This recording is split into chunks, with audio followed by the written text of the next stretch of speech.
मित्रों, भगवान शिव के बारे में ऐसा कहा जाता है कि भगवान शिव त्रिलोक के आदि और अंत के देवता है, जिनके आगे दुनिया की सारी शक्तियाँ असफल हो जाती है। लेकिन क्या आपको मालूम है आखिर भगवान शिव का जन्म कैसे हुआ था? उनकी माता कौन थी और उनके पिता का क्या नाम था? उन्होंने किससे अपनी शिक्षा प्राप्त की थी और किस किस को शिक्षा का दान किया था? अगर नहीं जानते हैं तो चलिए इस वीडियो के माध्यम से हम आपके इन्हीं सभी सवालों का जवाब देने वाले हैं। प्रिय मित्रों, वीडियो को शुरू करने से पहले आप सभी दर्शकों से एक निवेदन करना चाहूँगा कि आप अगर इस चैनल पर नए हैं तो इस चैनल को सब्सक्राइब कर बेल आइकन को प्रेस कर दीजिएगा, क्योंकि आपका एक सब्सक्राइब हमारे लिए बहुत ही महत्वपूर्ण है। मित्रों, आज सबसे पहले भगवान शिव के जन्म से जुड़ी पहली कहानी यानी शिव पुराण की लोकप्रिय कथा के बारे में बताने वाले हैं।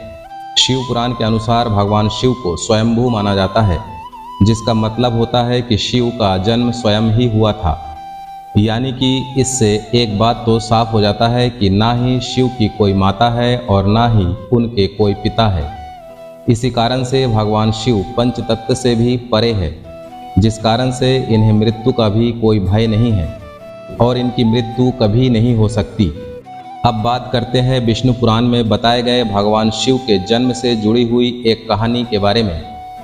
विष्णु पुराण में बताया गया है कि भगवान विष्णु के माथे से निकलने वाले तेज के कारण भगवान शिव की उत्पत्ति हुई थी और उनके नाभि से निकलते हुए तेज से कमल पर विराजमान ब्रह्मा जी का जन्म हुआ था। मगर दूसरी ओर भगवान विष्णु के जन्म के बारे में शिव पुराण में बताया गया है कि एक बार की बात है जब भगवान शिव अपने घुटने मल रहे थे और उनके घुटनों से निकलने वाले मैल से भगवान विष्णु जी का जन्म हुआ था। पर अगर ऐसा हुआ है तो विष्णु पुराण और शिव पुराण एक दूसरे से बिल्कुल अलग है। इस कथा के अलावा भगवान शिव के जन्म की एक और पौराणिक कथा बहुत ही ज़्यादा लोकप्रिय है। एक बार की बात है जब भगवान विष्णु और परम ब्रह्मा जी के बीच इस बात पर बहस छिड़ गई थी कि आखिर इस संसार में सबसे महान कौन है। और जब भगवान विष्णु और भगवान ब्रह्मा इस बात को लेकर बहस कर रहे थे तो जलते हुए खंबे के रूप में महादेव उनके बीच आए थे। मित्रों, वो दोनों इस रहस्य को नहीं समझ पाए और तभी अचानक एक आवाज़ आई जिसने कहा कि जो भी इस खंबे का छोर ढूंढ लेगा वही सबसे महान कहलाएगा। ऐसा सुनते ही ब्रह्मा जी ने एक पक्षी का रूप ले लिया और खंबे का ऊपरी हिस्सा ढूंढने निकल गया। वही विष्णु जी ने बराह का रूप धारण किया और खंबे का अंत ढूंढने निकल गए। बहुत देर तक खोजने के बाद ही दोनों में से किसी को खंबे का छोर नहीं मिला और दोनों हार मान कर वापस आ गए। उसके बाद भगवान शिव अपने असली रूप में आए और फिर भगवान विष्णु और भगवान ब्रह्मा जी ने ये मान लिया कि महादेव ही सबसे महान और शक्तिशाली है। इनसे बड़ी शक्ति इस दुनिया में कोई नहीं है। इसके साथ ही शिव पुराण में बताया गया है खंबा इस बात को दर्शाता है कि ना ही भगवान शिव जन्मे थे और ना ही उसका कोई अंत है। और एक कारण यही है कि भगवान शिव को स्वयंभू कहा जाता है, यानी भगवान शिव का अंत ही नहीं है, वे अमर है। अब हम बात करते हैं भगवान शिव से जुड़े एक ऐसे विषय के बारे में जो सबसे ज़्यादा प्रसिद्ध है कि क्या भगवान ब्रह्मा भगवान शिव के पिता है। जी हाँ, इनकी ये कहानी लोगों के बीच काफ़ी प्रसिद्ध है। तो आपको बता दें कि आखिर किस प्रकार भगवान शिव ने ब्रह्मा पुत्र के रूप में जन्म लिया था। इसके पीछे विष्णु पुराण की एक पौराणिक कथा है, जिसके अनुसार जब धरती, आकाश, पाताल या कहे पूरा विश्व जलमग्न यानी पानी में डूबा हुआ था, तब भगवान विष्णु के अलावा कोई भी देव या प्राणी इस संसार में नहीं था। तब केवल विष्णु जी ही जल सतह पर अपने शेषनाग पर लेटे हुए नजर आ रहे थे। जिसके बाद उनकी नाभि से कमल की डंडी पर ब्रह्मा जी प्रकट हुए और जब भगवान ब्रह्मा और भगवान विष्णु इस विषय से संबंधित बात कर रहे थे तब भगवान शिव प्रकट हुए, जिसके बाद ब्रह्मा ने उन्हें पहचानने से इनकार कर दिया। इस कारण रूठ गए और उनके रूठ जाने के कारण भगवान विष्णु ने उन्हें दिव्य दृष्टि प्रदान कर ब्रह्मा जी को भगवान शिव की याद दिलाई। जिसके बाद भगवान ब्रह्मा को अपनी गलती का एहसास हुआ और शिव से क्षमा मांगते हुए उन्होंने उनसे अपने पुत्र रूप में पैदा होने का आशीर्वाद मांगा। जिस कारण से भगवान शिव ने भगवान ब्रह्मा की प्रार्थना को स्वीकार करते हुए उन्हें ये आशीर्वाद दे दिया। लेकिन इसके बाद जब भगवान ब्रह्मा ने इस सृष्टि की रचना शुरू की तो उन्हें एक बच्चे की जरूरत पड़ी और तब उन्हें भगवान शिव का आशीर्वाद ध्यान आया, जिसके लिए ब्रह्मा ने तपस्या की और बालक के रूप में भगवान शिव उनके गोद में रोते हुए प्रकट हुए। आपको बता दें कि ये भगवान शिव का एकमात्र बाल रूप है। जब भगवान ब्रह्मा ने उनके रोने का कारण पूछा तो उन्होंने बताया कि उनका कोई नाम नहीं है। तब भगवान ब्रह्मा ने भगवान शिव का नाम रुद्र रख दिया, जिसका मतलब होता है रोने वाला। पर इसके बावजूद भी भगवान शिव चुप नहीं हुए, इसलिए ब्रह्मा ने उन्हें दूसरा नाम दिया। पर शिव को वो भी पसंद नहीं आया और फिर भी वे चुप नहीं हुए।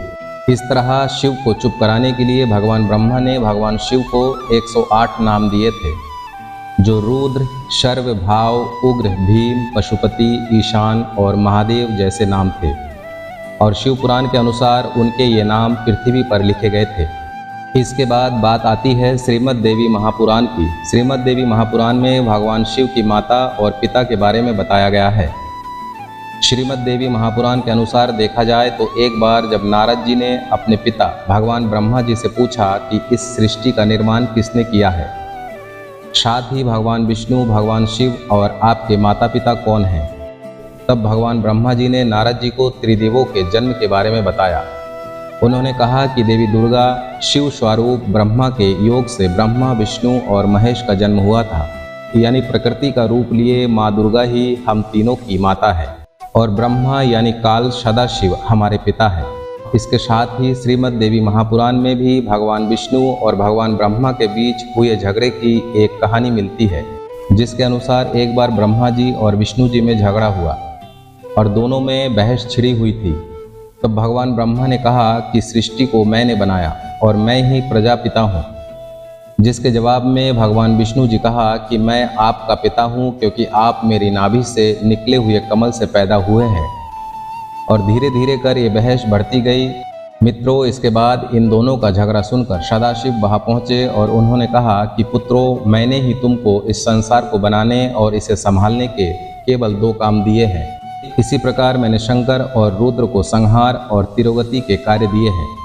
इसके साथ ही उन्होंने कहा मेरे 5 मुख हैं, एक मुख से आकार, दूसरे मुख से उकार, तीसरे मुख से मुकार, चौथे मुख से बिंदु और 5वें मुख से नाद यानी कि शब्द प्रकट हुए। उन्हीं 5 को एक साथ मिलाकर देखा जाए तो एक अक्षर ओम बनता है, जिसे आज हम सभी भगवान के मूल मंत्र के रूप में जानते हैं। इतना कहने के बाद भगवान ब्रह्मा और विष्णु दोनों ही समझ गए कि भगवान शिव से ज़्यादा शक्तिशाली इस दुनिया में कुछ भी नहीं है, और दोनों ने भगवान शिव को प्रणाम किया और चले गए। क्या आपको पता है कि भगवान शिव ने किससे शिक्षा प्राप्त की थी और उनके गुरु कौन थे? भगवान शिव स्वयं इस संसार के गुरु माने जाते हैं, जिन्होंने संसार में गुरु शिष्य की परंपरा की शुरुआत की थी।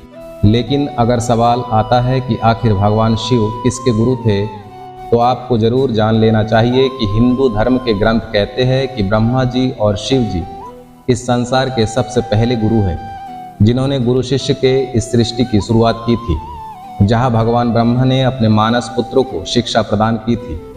भाई भगवान शिव ने अपना ज्ञान केवल अपने 7 शिष्यों को दिया था।